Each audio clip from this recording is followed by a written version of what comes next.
हमारे साथ बातचीत करने के लिए साध्वी ऋतुम्बरा जी मौजूद हैं, उन्हीं से हम बात कर लेते हैं।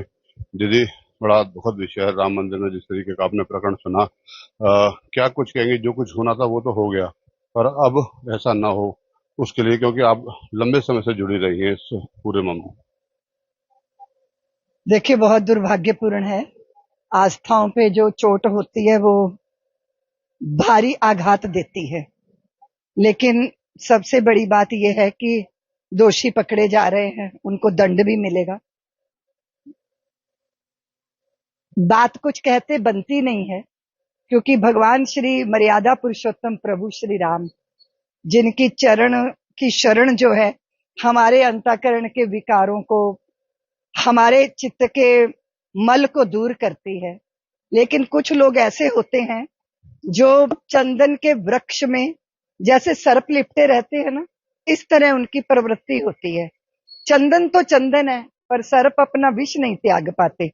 तो बहुत सारे लोग हैं जो प्रलोभन के वशीभूत होकर मर्यादाओं का उल्लंघन करते हैं। लेकिन मैं एक बात का आपके माध्यम से समाज को निवेदन करना चाहती हूँ कि 500 साल की बहुत लंबे संघर्ष के बाद हमने प्रभु श्री राम की जन्मभूमि को पाया है। जो घटनाएं घटी हैं दुर्भाग्यपूर्ण है, लेकिन इसका अर्थ ये नहीं कि हम अपने आराध्य के दर्शन को, उनके प्रति अपने समर्पण को शिथिल करें। ये उचित नहीं है। कभी कभी गंगा के तट पर बैठा हुआ व्यक्ति ऐसा व्यवहार करता है जो मन में क्षोभ पैदा करता है, लेकिन उससे गंगा का विरोध नहीं किया जाता। वो तो पावन पवित्र हमें निष्पाप करने के लिए ही है। और दूसरा, पूरे वातावरण को जन्मभूमि के प्रति जो जहरीला बनाने का प्रयास है, ये अनुचित है। ये नहीं होना चाहिए। दंडनियों को दंड मिलना चाहिए, पर वंदनियों का वंदन लगातार होते रहना चाहिए।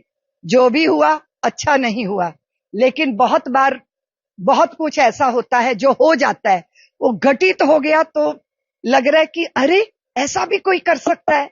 श्रद्धा से अर्पित किया धन, देखिए, गाय के लिए तो गाय के लिए ही उपयोग होना चाहिए, किसी अनाथ बालक के लिए तो अनाथ बालक के लिए ही होना चाहिए।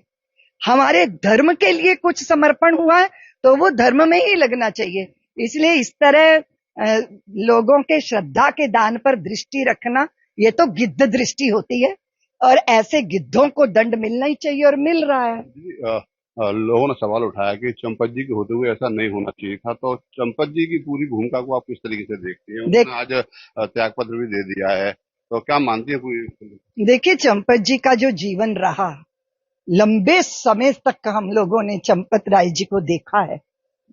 मतलब बहुत आश्चर्य होता है, लेकिन उनके ऊपर किसी तरह का कोई आशंका करना हमें तो असहज करता है, क्योंकि इतना लंबा जीवन और इतना समर्पण, इतना उनका व्यक्तित्व ही ऐसा रहा।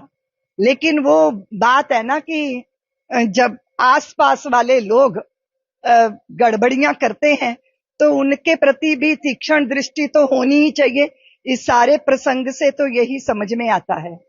लेकिन कुछ व्यक्तित्व ऐसे होते हैं जिनके बारे में विचार करने में भी असहजता आती है, क्योंकि लंबे काल तक हमने समर्पण देखा है, त्याग देखा है, वो प्रतीक्षा देखी है। तो अब इसके बारे में तो क्या कहा जा सकता है। लेकिन जो हुआ वो तो दुर्भाग्यपूर्ण है। तो कई बार अपने ही पास, अपने ही साथ चलने वाले लोग हमारी पीठ पे छुरा घोंप देते हैं, और हम उनके प्रति मोह से भरे होते हैं, या किसी भी तरह का उनके प्रति विश्वास रहता है। तो जो विश्वास रहता है, और आपको पता है कि विश्वासघात तो वहीं होता है जहां विश्वास होता है। लेकिन इस पूरी प्रसंग के पूरे भारत के अंदर ना एक बहुत अलग सी बेचैनी है, और लोगों को लग रहा है, और दूसरे लोग अब शुरू हो गए कि मंदिरों में अर्पण ना करो। अरे धर्म की शरण में पहला धन तो धर्म के लिए ही अर्पित होता है। अगर हवन करते समय हाथ जल जाते हैं तो हवन की प्रक्रिया रोकी नहीं जाती। भोजन करते समय दांतों के नीचे जीव आ जाती है, तो दांत जीव को ही काट देते हैं। तो क्या वो अब दांत दोबारा भोजन नहीं चबाएंगे, या हम भोजन नहीं करेंगे? तो इस तरह की दुर्घटनाएं हमें सचेत करती हैं, सजग करती हैं, हताशा भी पैदा करती हैं, लेकिन उससे उभर कर 500 साल के संघर्ष पर दृष्टि रखनी चाहिए। ऐसे ही उमड़ेगा मेला श्री राम जी के चरणों पे, क्योंकि 500 साल का तप है, बलिदान है, कार सेवकों के रक्त सरयू के धार में बहे हैं। उधर दृष्टि रखिए। ये जो दुर्घटनाएं हैं ये दोबारा नहीं होंगी, होनी ही नहीं चाहिए, और उसके लिए पूरी सजगता, पूरे सावधानी, सावचेत होना बहुत जरूरी है। आखिरी सवाल, किस तरीके के व्यवस्थाएं मंदिरों में होनी चाहिए? जिस तरीके की पूरा घटनाक्रम आपने देखा है, दान चोरी का और गहने चोरी का, तो क्या मानती हैं कि कहाँ कमी रह गई जिसकी वजह से इस तरीके की घटना हो गई, और ये प्रयास होने चाहिए ताकि इस तरह की घटनाएं कभी दोबारा से मंदिरों में सामने ना आए? देखिए, ऐसा होता है ना भैया, अब जैसे हमारे को अभी एक कुछ घटनाएं घटी कि लड़की ने अपने प्रेमी के साथ मिलकर अपने होने वाले पति की हुई ऊपर से शिखर से नीचे गिरा दिया। सारे सजग हो गए। अब सबकी सब वो जो सती साध्वियों जैसी लड़कियां भी होंगी, उनको भी संदेह की दृष्टि से देखा जाता है। जब एक भगवाधारी कुछ बदचलनी का कार्य करता है तो पूरे भगवे को संदेह की दृष्टि से देखा जाता है। तो इस तरह की घटनाएं संशय पैदा करती हैं।